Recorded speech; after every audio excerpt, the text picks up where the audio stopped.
أعوذ بالله السميع العليم من الشيطان الرجيم. بسم الله الرحمن الرحيم.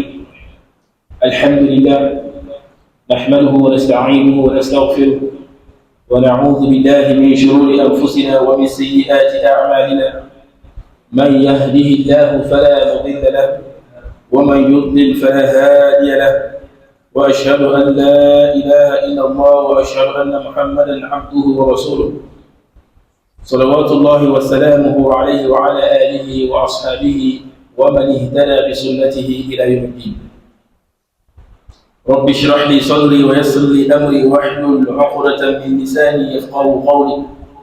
سبحانك لا علم لنا إلا ما علمتنا إنك أنت العليم الحكيم. الحمد لله، louange à Allah subhanahu wa ta'ala, maître du déterminisme universel et détenteur de toute la majesté suprême. Nous implorons sa grâce et sa miséricorde sur l'ensemble des prophètes et messagers envoyés par lui, et particulièrement sur notre bien-aimé le prophète Muhammad sallallahu alayhi wa sallam, sur sa famille, sur ses nobles compagnons, et surtout ceux-là qui les suivent dans la bonne direction jusqu'au jour de la rétribution. Qu'Allah subhanahu wa ta'ala nous compte parmi eux. Alhamdulillah, par la grâce d'Allah subhanahu wa ta'ala, nous sommes dans la troisième leçon de notre livre, intitulée « Leçon importante pour toute la communauté » de notre Cheikh Ibn Baz. Et nous sommes arrivés sur les piliers de la foi. Et nous avons déjà cité les deux premiers piliers de la foi qui sont An-tu'minu billah, la croyance en Allah subhanahu wa ta'ala, wa malaikatihi, et la foi aux anges. Si plaît à Dieu, nous allons continuer aujourd'hui avec la foi aux livres et en ses messagers. En quoi consiste la foi aux livres? La foi aux livres, c'est le troisième pilier de la foi. C'est le troisième pilier de la foi. En quoi consiste le fait de croire aux livres révélés par Allah subhanahu wa ta'ala? Eh bien, Allah subhanahu wa ta'ala, il nous informe dans le Saint-Coran que tous les prophètes qui sont passés, toutes les communautés qui sont venues avant nous, ils ont reçu un livre de sa part. Et le dernier livre que Allah subhanahu wa ta'ala il a révélé, c'est ça qui est le Saint-Coran. Et Allah subhanahu wa ta'ala il informe notre prophète Muhammad sallallahu alayhi wa sallam dans Surat Al-Ma'idah, Surat 5, verset 48. Allah subhanahu wa ta'ala il dit وَأَنزَلْنَا إِلَيْكَ الْكِتَابَ بِالْحَقِّ مُصَدِّقًا لِمَا بَيْنَ يَدَيْهِ مِنَ الْكِتَابِ وَمُهَيْمِنًا عَلَيْهِ. Allah subhanahu wa ta'ala il informe, il dit, et sur toi Muhammad sallallahu alayhi wa sallam, nous avons fait descendre le livre avec la vérité. De quel livre il s'agit? Il s'agit du Saint-Coran. Nous avons fait descendre le livre avec la vérité pour confirmer le livre qui était là avant lui, c'est-à-dire avant le Coran, pour confirmer le livre qu'il y avait avant le Coran et pour prévaloir sur lui. Donc Allah subhanahu wa ta'ala il informe le prophète sallallahu alayhi wa sallam que avant qu'on ait descendu le Coran sur lui, eh bien qu'il sache que on avait fait descendre d'autres livres avant cela. Et le Coran vient confirmer tout ce qui a été révélé avant lui, c'est-à-dire avant le Coran. Ça veut dire que le message que le prophète sallallahu alayhi wa sallam est en train de recevoir, ce n'est pas un nouveau message. D'autres communautés l'ont reçu avant lui.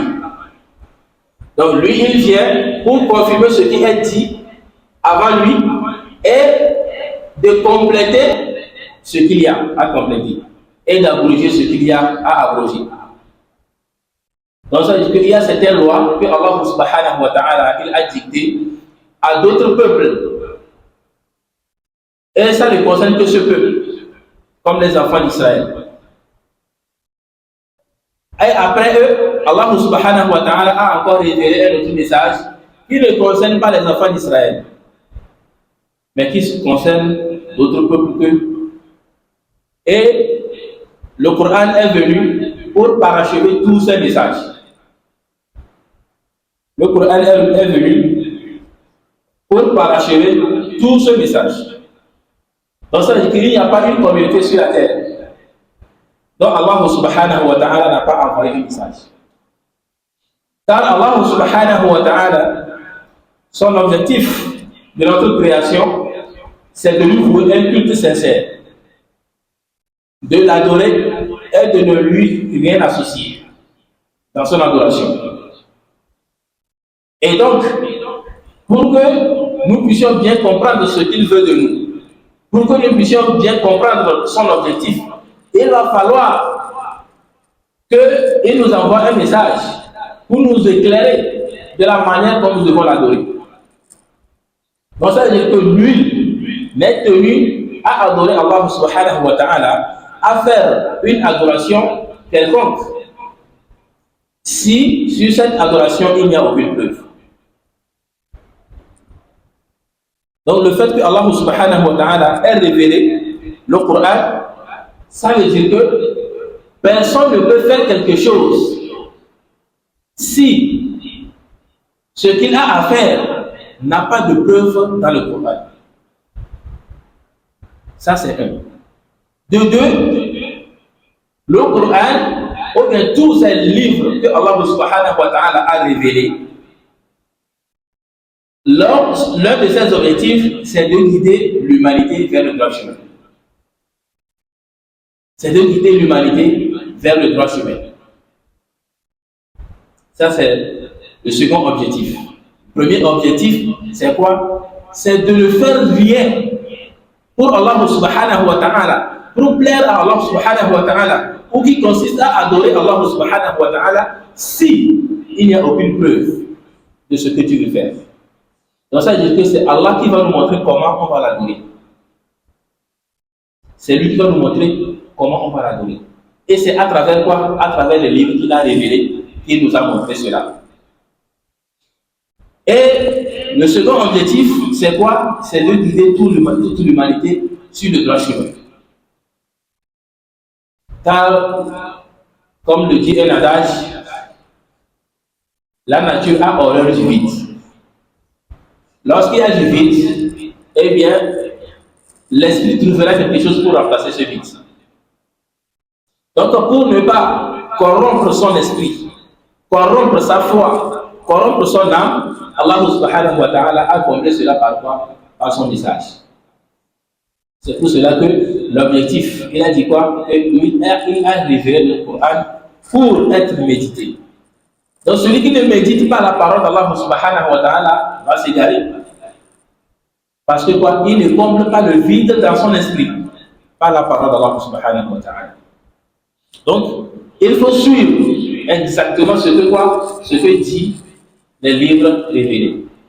Le livre que Allah subhanahu wa ta'ala a révélé, il y a en cela ce qu'il veut et ce qu'il déteste. Il y a des recommandations. Voilà ce que Allah subhanahu wa ta'ala il veut et voilà ce qu'il déteste. On ne peut pas savoir ce que Allah subhanahu wa ta'ala veut si il n'y a pas un texte qui légifère cela. Et on ne peut pas savoir ce que Allah subhanahu wa ta'ala déteste s'il n'y a pas un texte qui prouve cela.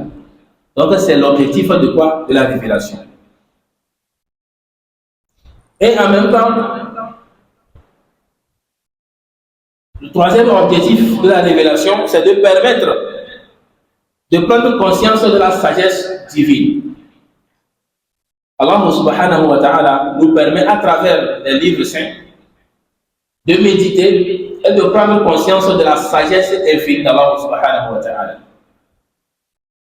Et parmi ces sagesses, il y a quoi? Les interdictions. Si nous prenons par exemple les interdictions alimentaires, c'est Allah subhanahu wa ta'ala qui a créé le chien.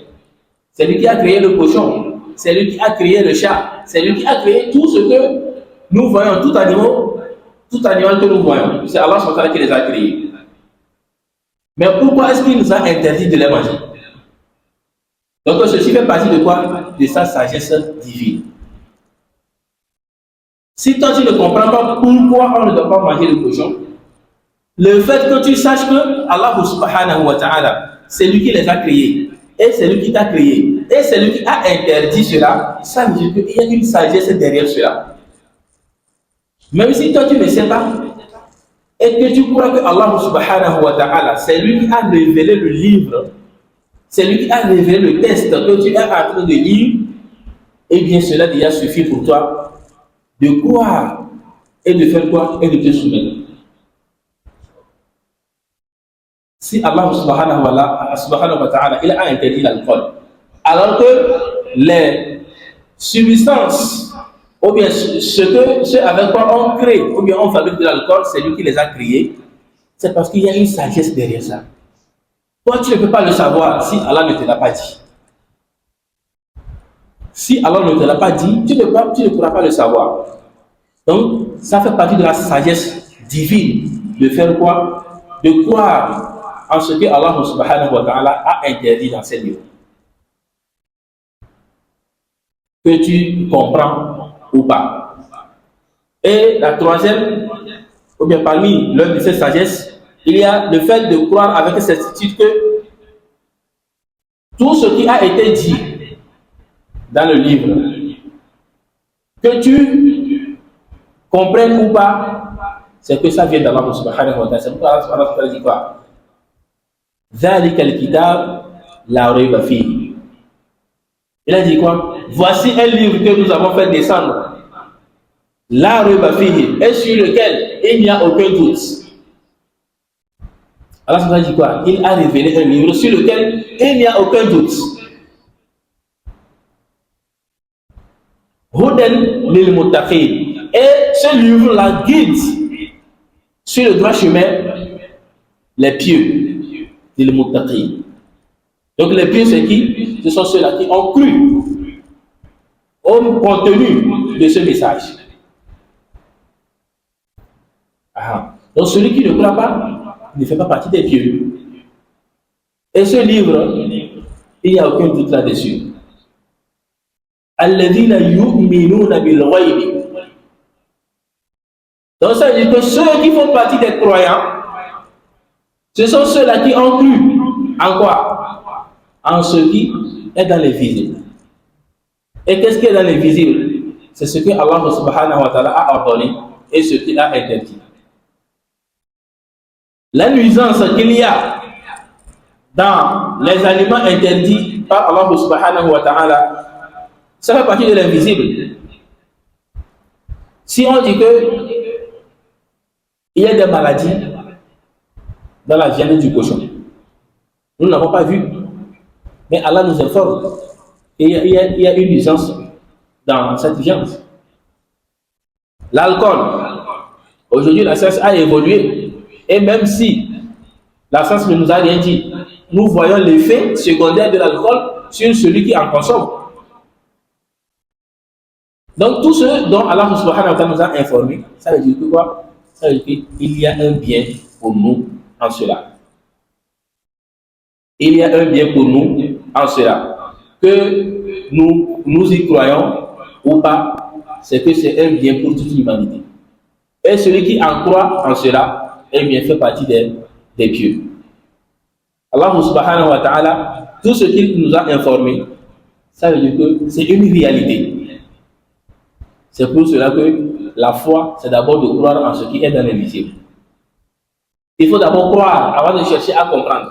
Tant qu'on te dit que c'est dans le livre d'Allah subhanahu wa ta'ala que cela est dit, il faut d'abord y croire. Il ne faut pas chercher à savoir pourquoi comme ça ou bien comment comme ça. On te dit que voilà ce que Allah dit.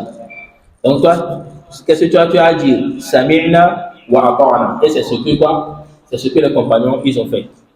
À chaque fois qu'on leur rapporte un verset que Allah subhanahu wa ta'ala il a dit, qu'est-ce qu'ils disent? Ils disent Sami'na wa ata'na. Nous avons entendu et nous avons suivi. C'est-à-dire, il ne cherche pas à savoir bon, pourquoi Allah SWT a dit ça, pourquoi est-ce que ceci est comme ça, pourquoi est-ce qu'il a. Non. À chaque fois qu'on leur apporte quelque chose que Allah SWT a dit, et leur seule réponse c'est quoi? C'est Sami'na wa ata'na. Et c'est ce que Allah SWT veut de nous. Et lorsque tu as cru en cela, il faut aussi faire quoi? Œuvrer en mettant en pratique le contenu. Donc, si tu as cru que Allah subhanahu wa ta'ala a révélé un livre dans lequel il y a des instructions, eh bien, tu dois te soumettre à ces instructions. C'est-à-dire que tu dois œuvrer en fonction de ce qui est ici et non en fonction de ce qui est logique pour toi. Je ne sais pas si nous comprenons. C'est-à-dire qu'il y a des choses que Allah subhanahu wa ta'ala a dit dans le Saint-Coran ou bien dans d'autres livres. Mais ce que Allah subhanahu wa ta'ala dit, il n'y a pas de logique pour ceux-là à qui le message est parvenu.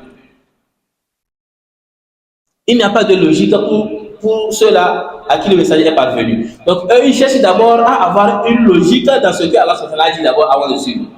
Donc, ça, ce n'est pas la croyance à la parole divine. Si tu y crois, tu dois suivre. C'est comme par exemple, Allah subhanahu wa ta'ala, il a mis à l'épreuve le peuple de, de Moïse, de Moussa alayhi salatu wassalam. Allah subhanahu wa ta'ala les a donné des instructions. Il a dit, donc, à suivre cette instruction. Et eux, ils cherchent à comprendre, mais attends, ceux-là, ils font partie des esclaves.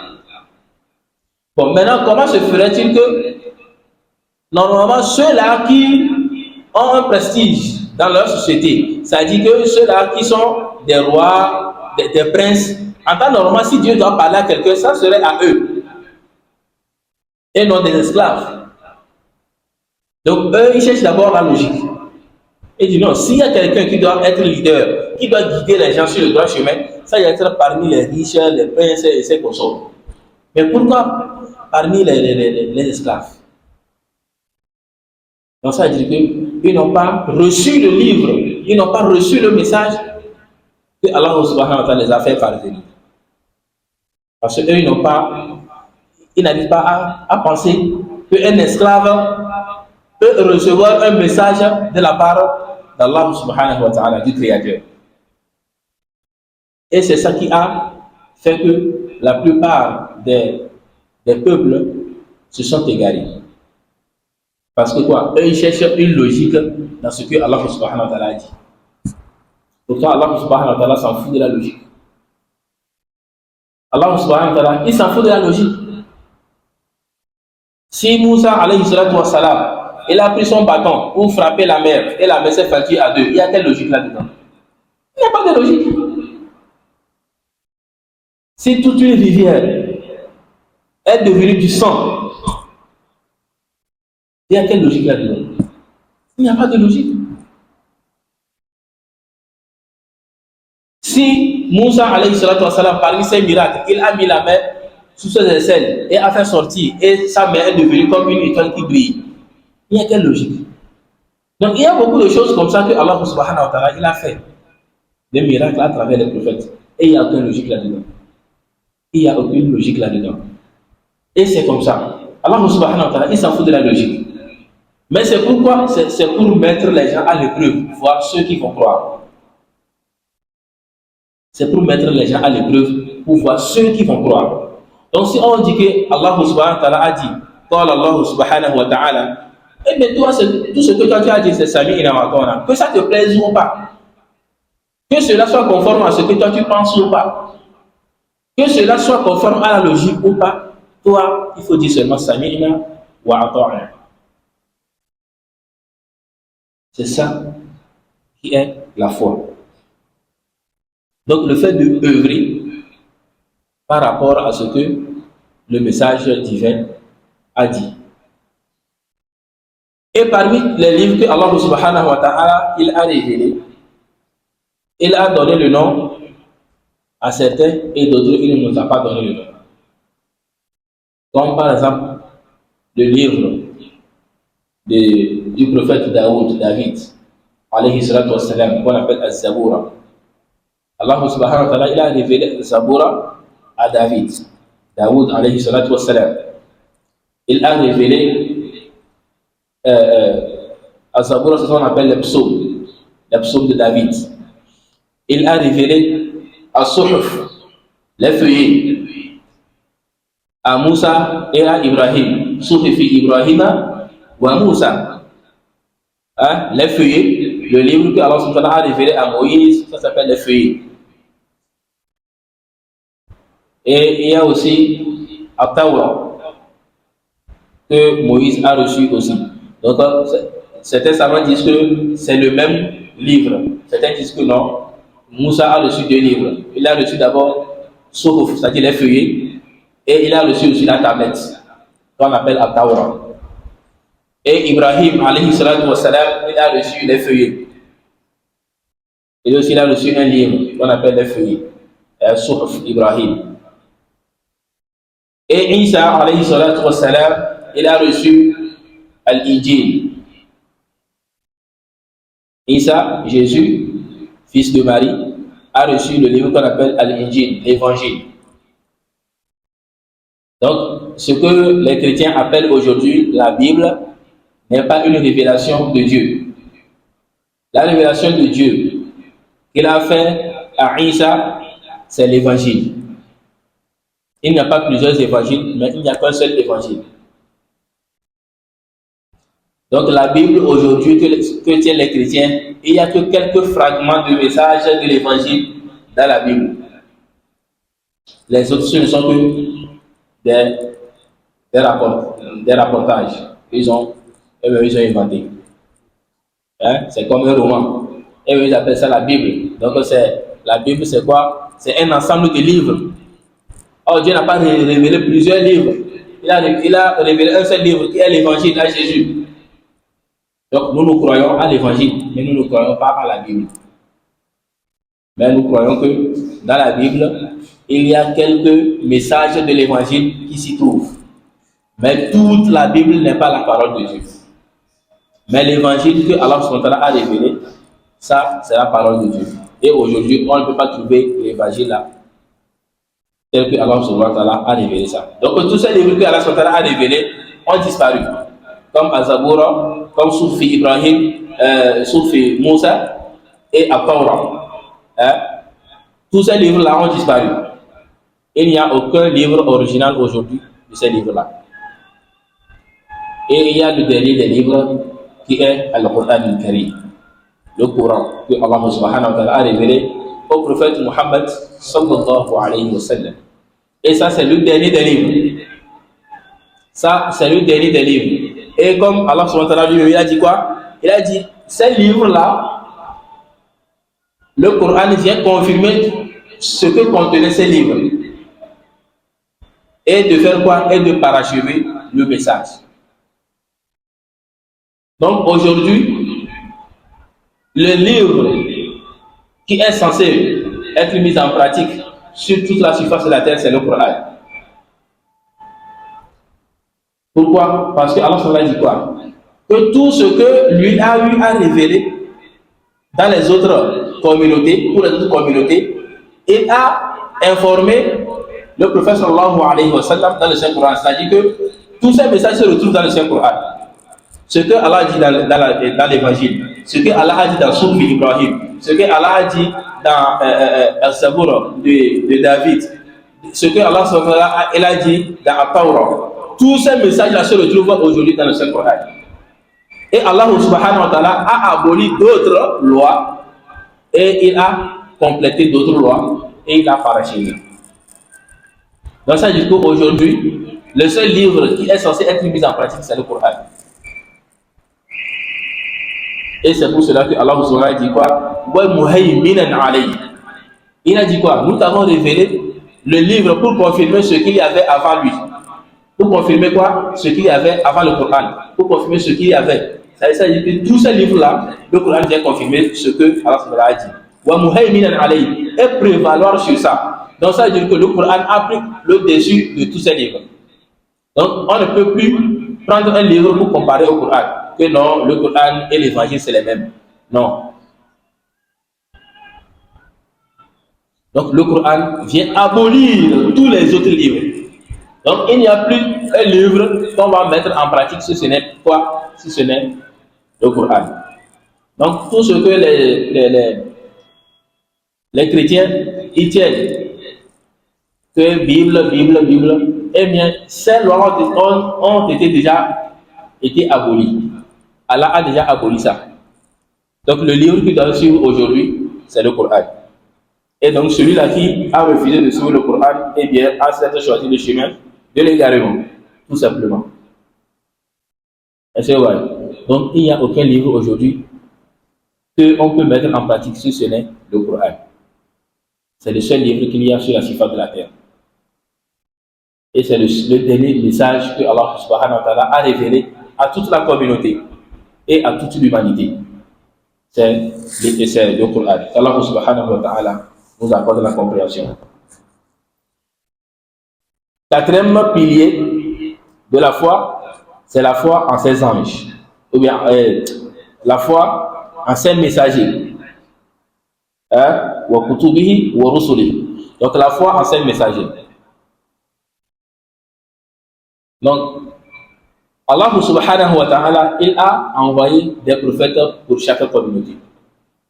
Comme Allah subhanahu wa ta'ala, il a dit وَلَقَدْ أَرْسَلْنَا مِنْ قَبْلِكَ مِنْهُمْ مَنْ قَصَصْنَا عَلَيْكَ وَمِنْهُمْ مَنْ نَقْصُصُ عَلَيْكَ.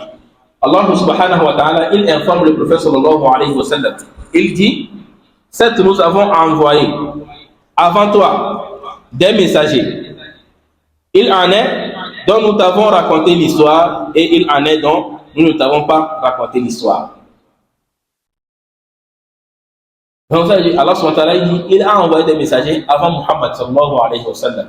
Et il y en a dont il a narré les récits et il y en a dont il s'est tu d'en parler.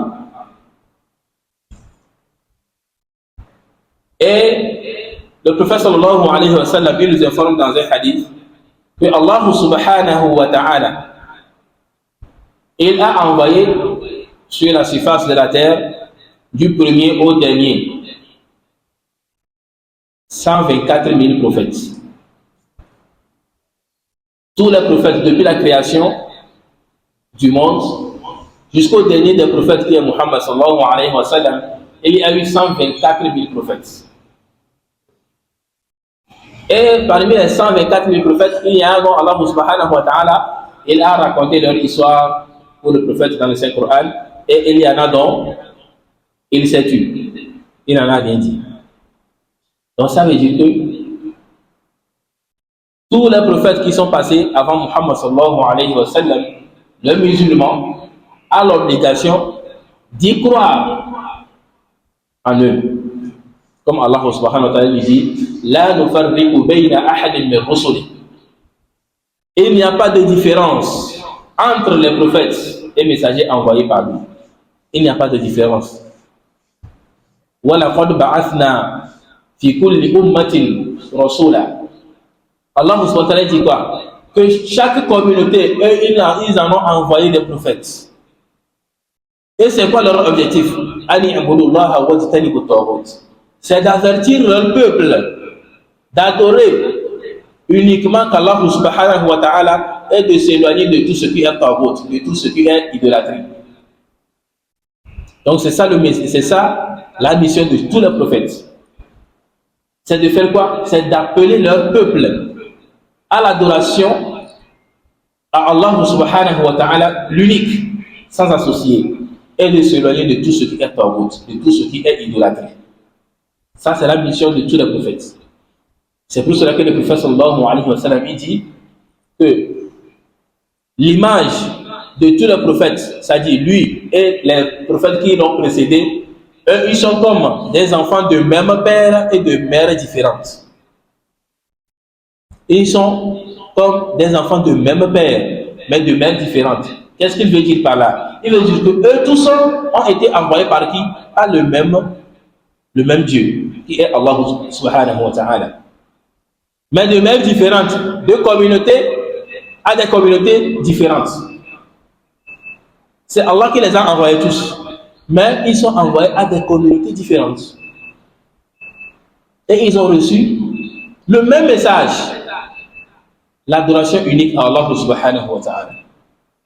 Mais la législation diffère selon les époques. Ils ont reçu un seul message, l'adoration unique à Allah. Mais les législations, c'est-à-dire que les lois, ce qui est haram, ce qui est halal, ne faites pas ça, tout ceci est différent par rapport à chaque peuple. Ceci est différent par rapport à chaque peuple. Et tous les prophètes qui sont passés, nous avons dit il y a 124 000 prophètes. Et parmi les 124 000, il y a ceux qui sont des prophètes et amènent des messagers. Et il y en a 313. 313 messagers. Parmi les 124 000 prophètes, il y a 313 messagers. C'est quoi la différence entre les prophètes et les messagers? Les prophètes, ce sont ceux que Allah subhanahu wa ta'ala a envoyés à leur peuple, mais sans révélation, c'est-à-dire sans livre.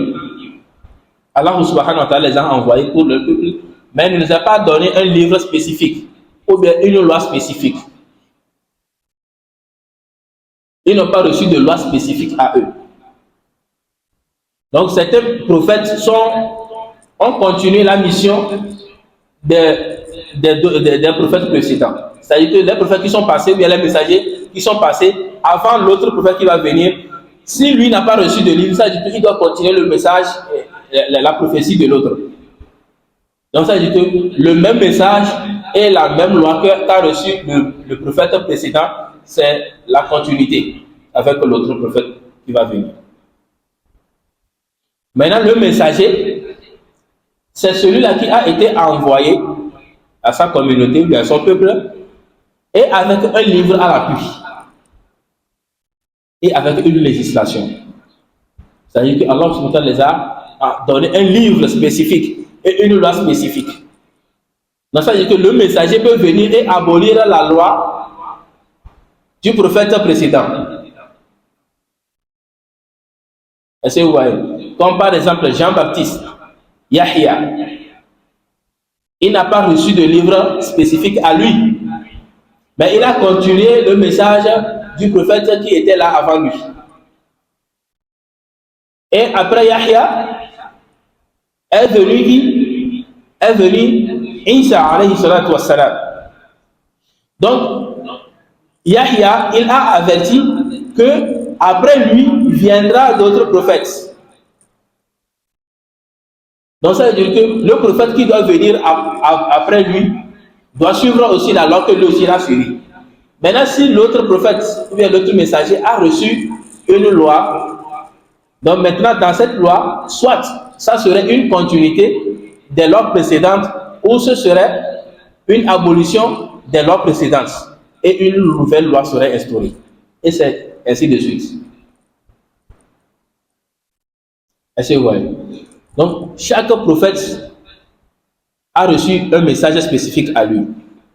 Et d'autres prophètes ont continué la mission des prophètes précédents.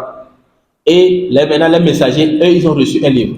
Donc, ça veut dire que parmi les messagers, il y a qui? Il y a Daoud. Parce qu'il a reçu quel livre? Il a reçu Zabura. Parmi les messagers, il y a Moussa, alayhi salatu wassalam. Il a reçu quoi? At-Tawra. Parmi les messagers, il y a Isa, Jésus, qui a reçu quoi? L'évangile. Parmi les messagers, il y a qui? Il y a Muhammad, sallallahu alayhi wa sallam, qui a reçu quoi? Le Coran. Donc, tous les messagers sont des prophètes, mais tous les prophètes ne sont pas des messagers. Tous les messagers sont des prophètes. Ils sont en même temps messagers et prophètes. Mais tous les prophètes ne sont pas des messagers. Tant qu'il n'a pas reçu un livre ou bien une loi spécifique, il reste prophète, mais pas un messager. Donc tous les messagers ont reçu un message de la part d'Allah subhanahu wa ta'ala. Donc il y a certains prophètes qui sont restés, ils n'ont pas reçu l'envoi d'un ange pour venir leur dire Allah a dit ceci, a dit ceci. Non, mais ils ont continué la mission des autres. Et à chaque fois qu'un prophète s'en va, il avertit sur quoi? Sur la venue d'un autre prophète. Il avertit sur la venue d'un autre prophète, comme Allah l'a spécifié dans le Saint-Coran. Si nous prenons le cas du prophète Muhammad sallallahu alayhi wa sallam, il a été annoncé par Jésus, par Isa alayhi salatu wa salam. Il a dit quoi? Wa idh qala Isa ibn Maryam ya bani Israël inni rasulullah ilaykum musaddiqan lima bayna yadayya min at-tawrat wa anzala at-tawrat. Donc ça, ce que Isa est en train d'avertir les enfants d'Israël, que lui il est le prophète envoyé par Allah subhanahu wa ta'ala, et il a reçu comme révélation la Tawrat. Tout ce que lui il le dit par la preuve qui est à Tawrat. Wa mubashiran bi rasulin, et je suis en même temps un avertisseur d'un autre prophète après moi. Ya'ti min ba'di ismuhu Ahmad. Donc il viendra après moi et dont le nom est Ahmed. Est-ce que ouais? Donc il a averti, il les a avertis qu'après lui viendra un autre prophète qui s'appellera Ahmed. Et Ahmed, c'est parce que c'est le nom que Allah subhanahu wa ta'ala lui a donné au ciel. C'est comme ça que les anges l'appellent au ciel. C'est-à-dire que celui-là qui est loué dans les cieux. Et il a été appelé Muhammad sallallahu alayhi wa sallam quand il est né, pour être loué par tous ceux qui sont sur la surface de la terre. Donc Muhammad, c'est celui-là qui est loué par toutes les créatures sur la surface de la terre. Et Ahmad, c'est celui-là qui est loué dans les cieux. Donc les deux noms-là, c'est le nom du prophète Muhammad sallallahu alayhi wa sallam, Ahmad et Muhammad. Donc tous les prophètes ont reçu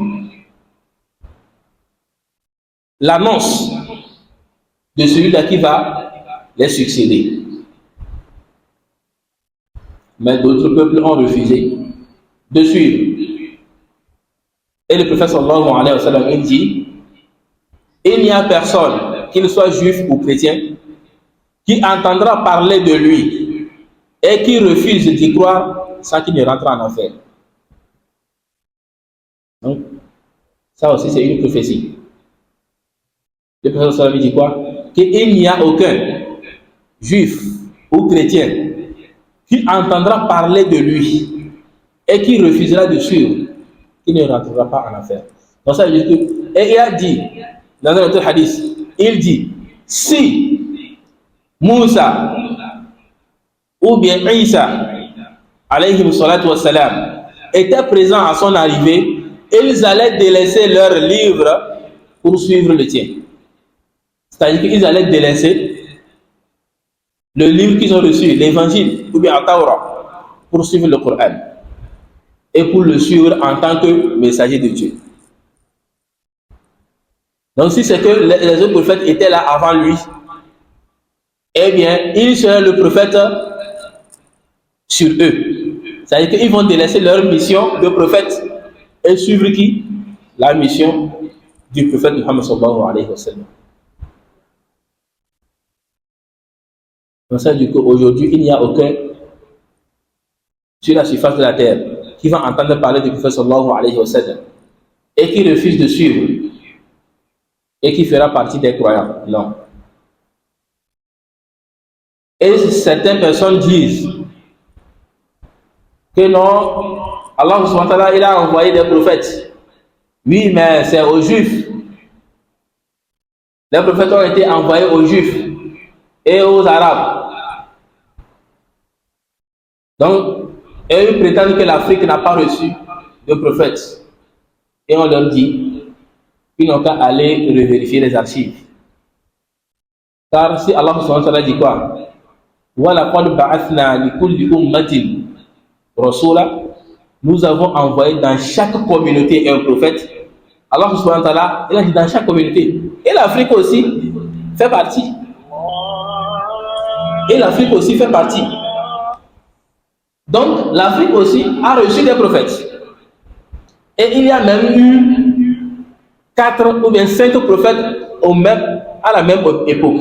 Si par exemple nous prenons Moussa alayhi salatu wassalam, au moment où Moussa alayhi salatu wassalam est envoyé en Égypte chez Pharaon, il y avait un autre prophète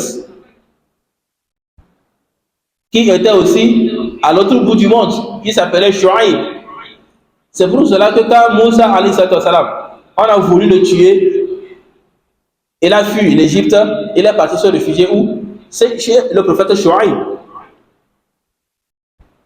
Donc ça veut dire qu'à un certain moment, il y a eu des prophètes dans chaque communauté. Et d'autres ont eu l'information d'autres, et d'autres ne sont même pas au courant de l'existence des autres.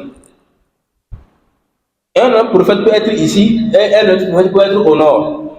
Mais celui qui est ici n'a pas d'information sur celui qui est de l'autre côté. Donc, ceux qui disent que non, l'Afrique n'a pas reçu de prophètes, et donc eux, ils vont rester dans la religion de leurs ancêtres, qui est l'idolâtrie. Nous leur disons, ils se sont trompés. Pourquoi? Parce que Idriss, celui qu'on appelle Enoch dans la Bible, Idriss, c'est un Africain. C'est un Africain. C'est un prophète qui a vécu, qui est né en Afrique et est mort en Afrique. Si nous prenons Ibrahim, alayhi salatu wassalam, bien qu'il est né en Irak, il est irakien, mais son message l'a fait parvenir jusqu'en Égypte. Et c'est en Égypte on l'a donné quoi? Sa femme, Hajara, la mère d'Ismaïl.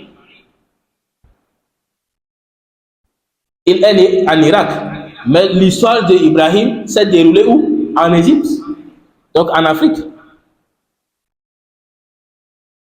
Si nous prenons l'histoire de Youssouf, alayhi salatu wassalam, Joseph, lui aussi pareil.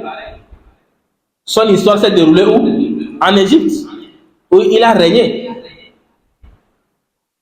Donc, Shuaïb, lui aussi, son histoire s'est déroulée en Afrique du Nord, selon certains savants. Donc, c'est comme ça, la plupart des prophètes ont reçu les messages, ont été envoyés à chaque communauté. Mais leur situation géographique n'a pas été annoncée forcément dans le Coran. Mais si nous suivons leur histoire, nous allons voir là où ils ont vécu. Et donc, aujourd'hui, il y a certaines personnes qu'on appelle les kémites qui disent non, l'Afrique a sa religion, qui est l'idolâtrie. Donc, les prophètes là, à chaque fois qu'eux lisent la Bible, eh bien, on parle des prophètes qui ont été envoyés aux enfants d'Israël. Et on leur dit oui. C'est parce que la plupart des prophètes qui ont été envoyés aux enfants d'Israël. Parce que c'était un peuple qui était plus civilisé et qui s'entête au message d'Allah subhanahu wa ta'ala. Donc c'est pour cela qu'ils ont reçu plus de prophètes que les autres communautés. Si les enfants d'Israël, ils ont été nommés plusieurs fois, c'est parce que quoi? La plupart des prophètes sont venus par là. Mais cela ne voudrait pas dire que les autres peuples n'ont pas reçu de prophètes. Si dans le Coran, Allah subhanahu wa ta'ala nous parle de quoi? De Luqman. Certains savants disent que ce n'est pas un prophète, que c'est un sage. Mais Allah subhanahu wa ta'ala a parlé de lui dans le Saint-Coran. Et Luqman, d'après les historiens, il a vécu au Soudan. Et Soudan, c'est où? C'est en Afrique. Donc c'est comme ça, la plupart de toutes les communautés qui ont vécu, ils ont reçu les prophètes. Et donc, tous ces prophètes-là, là, nous avons l'obligation de croire en tous ces prophètes, sans distinction. Il y a certains musulmans ignorants, parfois quand les chrétiens insultent le prophète sallallahu alayhi wa sallam, ils parlent mal de l'islam et ainsi de suite. Et aussi, en voulant riposter, il dit, vous aussi, votre petit Jésus là. Subhanallah. Alors que non. Allah subhanahu wa ta'ala, il a dit quoi? Il n'y a pas de différence entre tous ces prophètes. Nous croyons en tous ces prophètes. Celui qui renie un seul prophète a renié toute la foi. Nous avons dit quoi? Quand nous avons vu les 5 piliers de l'islam, nous avons dit, parmi les 5 piliers de l'islam, celui qui renie un, ou bien qui délaisse un, est un grand pécheur. N'est-ce pas? Mais quant à ce qui concerne les piliers de la foi, les 6 piliers de la foi, celui qui renie un est devenu kafir. Ça, il n'y a même pas de débat sur ça. Celui qui renie l'existence d'un seul pilier de la foi, de Arkan al-Iman, il est devenu totalement mécréant. Allah subhanahu wa ta'ala nous en préserve et qu'Allah subhanahu wa ta'ala nous accorde la compréhension. Donc, voilà, nous avons vu les 4 premiers piliers de la foi. Inch'Allah, si Allah subhanahu wa ta'ala nous permet d'autres séances, nous allons terminer les 2 autres qui restent, qui consistent à croire au jour dernier et la croyance au destin, qu'il soit bon ou mauvais. Allah subhanahu wa ta'ala nous fasse voir le dimanche prochain. En même temps, je profite pour dire, Inch'Allah, le dimanche prochain, je vais m'absenter, je ne serai pas là. Je vais effectuer un voyage. Donc, on se verra le dimanche prochain, si Allah subhanahu wa ta'ala nous donne la longévité, Inch'Allah. سبحانك اللهم وبحمدك نشهد ان لا اله الا انت نستغفرك ونتوب اليك سبحان ربك رب العزه عما يصفون وسلام على المرسلين والحمد لله رب العالمين